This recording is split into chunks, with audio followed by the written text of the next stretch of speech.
And welcome back. Athletics first up. Now with Jamaica's team to next month's World Athletics Championships to be announced on September 6th. Canadian-based attorney Dr. Emmer Crown, who has been retained to represent 17-year-old sprinter Briana Williams in her anti-doping disciplinary case, is pushing for an urgent hearing.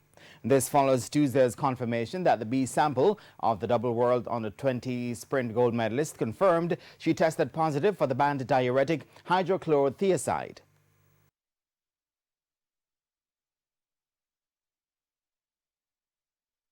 In light of the elections for Doha that are coming up September 6th, if JADCO does intend to sanction her, that it does so with some measure of expediency so we can get this before the independent anti-doping disciplinary panel, so we can have an emergency hearing to deal with whatever sanction the panel may deem appropriate, which in our view, to be very clear, there should be no sanction at all, or at the absolute worst, a reprimand. But that's secondary to our primary position that there should be no sanction at all.